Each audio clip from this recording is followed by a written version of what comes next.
Shalom, salam hikmat, tetap menjadi berkat. Jangan lupa subrek. Saya berharap teman-teman dalam keadaan yang baik dan sehat. Sekalipun di rumah, harus tetap menjadi orang yang aktif. Oke, dalam kesempatan kali ini terkait di rumah aja, yakni semua kegiatan kita lakukan di rumah. Menghindari pertemuan, apalagi sentuhan, itu adalah hal yang dihimbau oleh pemerintah untuk menanggulangi COVID-19 atau Corona. Dari kerja, beraktivitas, semua kegiatan kita kerjakan di rumah. Yang paling penting dalam kehidupan kita sebagai anak Tuhan adalah beribadah. Peraturan yang ada adalah ibadah di rumah masing-masing. Apalagi dalam merayakan Paskah, dalam merayakan ibadah-ibadah, kita semuanya di rumah, di keluarga-keluarga. Tentu itu sangat seru dan suasana yang baru. Tapi teman-teman, ada hal yang mungkin kurang enak didengar. Sebagai kita anak-anak Tuhan, hidup di lingkungan NKRI penuh dengan toleransi, tentu ada sikap-sikap atau oknum-oknum yang mungkin bisa kita katakan rasis dan mungkin bisa kita katakan mengintimidasi. Tentu itu tidak kita inginkan dan tidak boleh ada di negara demokrasi ini.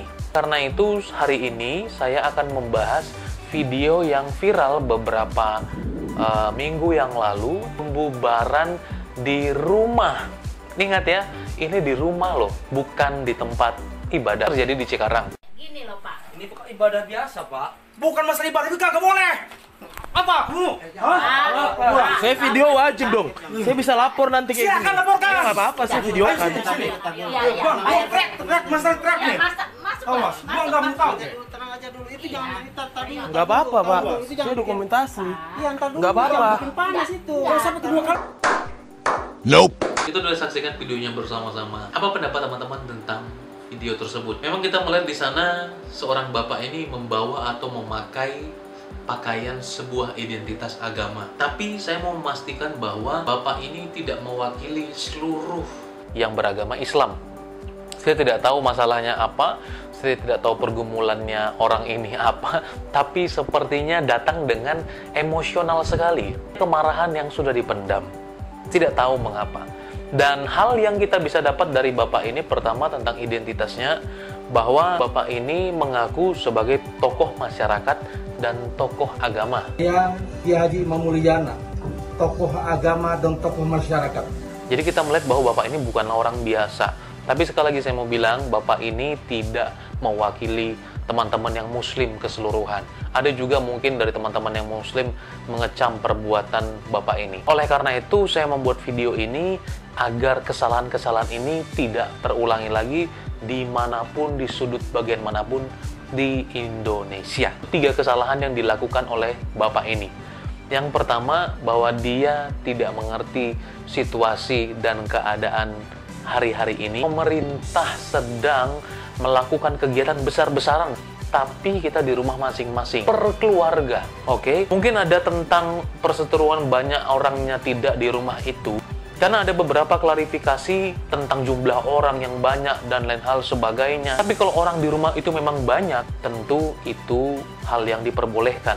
Yang kedua adalah bapak ini datang dan kemudian dengan emosional dan kemudian juga bawa kayu untuk masuk ke rumah orang dan kemudian dia marah-marah seperti itu. Kan kita nggak tahu ada apa dengan orang ini. Dan saya yakin dan percaya bapak ini mungkin ada dendam lama atau ada sesuatu yang dipendam sehingga itu kelihatan seperti yang meledak-ledak. Saya kira ada banyak hal yang harus diperbaiki dari berita yang dibuat oleh media massa. Dan mungkin itu adalah pernyataan-pernyataan yang supaya suasana damai, tapi kita tetap menolak rasisme dan kita tetap menolak lupa untuk semua hal-hal yang mencemari demokrasi. Maka kesalahan yang kedua adalah bapak itu datang dengan tidak beretika ke rumah orang yang sedang beribadah. Itu sangat gak baik. Serius. Yang ketiga, sekarang saya melihat ini lebih kepada sebuah keanehan. Kesalahan bapak ini yang ketiga adalah dia datang ke rumah orang itu, dia datang ingin memarahin mereka, bawa kayu, dan berkata untuk tidak boleh ada kegiatan atau orang yang dikumpulkan. Tapi teman-teman coba perhatikan suaranya berikut ini. Ayo trek, masalah trek nih. Masuk. Awas, gua nggak mau tahu. Suaranya. Trek, masalah trek nih. Masuk. Awas, gua nggak mau tahu. Suaranya. Trek, masalah trek nih. Masuk. Awas, gua nggak mau tahu. Oke, teman-teman sudah nangkap logikanya kan? Bahwa Bapak ini membubarkan orang yang dianggap berkumpul secara banyak, tapi Bapak ini mengancam jangan sampai rakyat atau masyarakat turun. Dia berupaya untuk menggerakkan, atau dia juga berupaya sedang mengumpulkan orang dalam jumlah yang banyak untuk mungkin Saya harus dobrak sekarang. Sabar, Mas.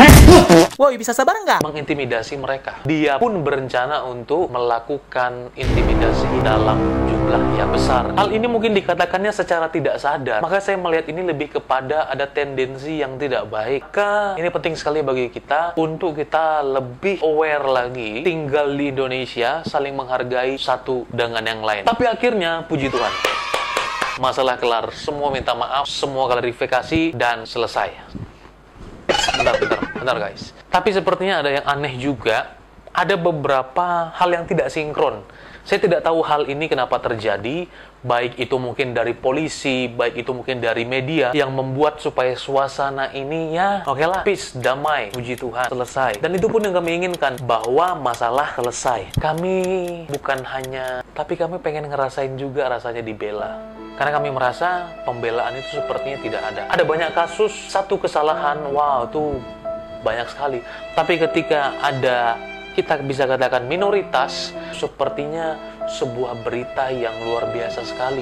Dan semua agama saya yakin sepakat untuk menolak diskriminasi agama. Menolak minoritas, mayoritas secara kualitas. Secara kuantitas itu adalah sebuah keniscayaan. Maka secara kualitas belum tentu. Oleh karena itu, semua kita hidup bertoleransi dan menghargai satu dengan yang lain. Maka di sini saya merasa kami juga pengen bukan hanya memaafkan, tapi kami juga ingin dibela deh sekali-sekali. Dibela secara hukum.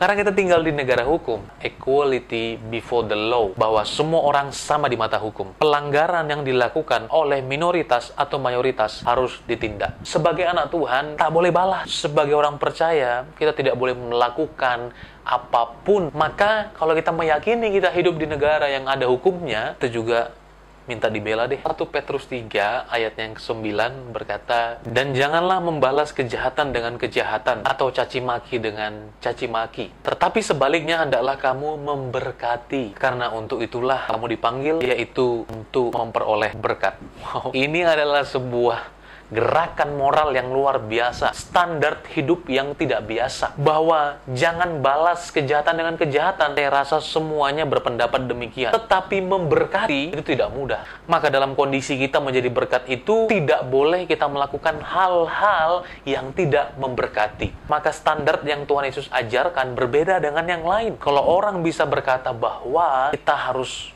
mengampuni kesalahan orang lain, kita harus bisa memaafkan orang, itu biasa. Tapi Tuhan Yesus lebih dari itu.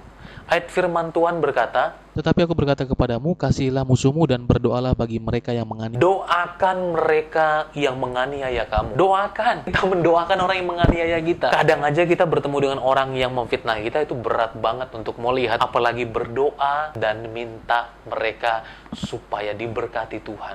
Berdoa. Itu gak gampang. Tapi Tuhan Yesus berkata, doakan mereka. Wow. Itu adalah sebuah tingkatan moral yang gak biasa. Maka dari sini kita juga belajar, mungkin teman-teman yang pernah, yang sudah, ataupun kita tidak tahu akan terjadi bagi kita, maka kita belajar dari Tuhan Yesus untuk jangan membalas kejahatan dengan kejahatan, caci maki dengan caci maki. Maka pesan saya bagi kita semua dengan video ini adalah, yang pertama, kita tidak mau hidup di negara yang tidak punya keadilan hukum. Dan saya salah satu orang yang percaya bahwa negara ini tegak, equality before the law, bahwa semua kita adalah orang yang sama di mata hukum. Yang kedua, mari kita lebih lagi memiliki hati yang dingin, hati yang tenang. Dalam kita menyelesaikan suatu masalah, tidak perlu dengan kekerasan. Bahwa kita belajar dengan sejarah, sesuatu yang dimulai dengan perang akan terus dijalani dengan sebuah peperangan-peperangan yang lain. Yang ketiga, sebagai anak-anak Tuhan, usahakanlah berkomunikasi dengan rakyat, dengan masyarakat, dengan lingkungan di sekitar kita, agar mereka juga tahu tentang identitas kita, dan kita bisa menjadi berkat dimanapun kita berada. Mungkin itu dulu video kita kali ini. Jangan lupa like, komen, dan subscribe channel ini,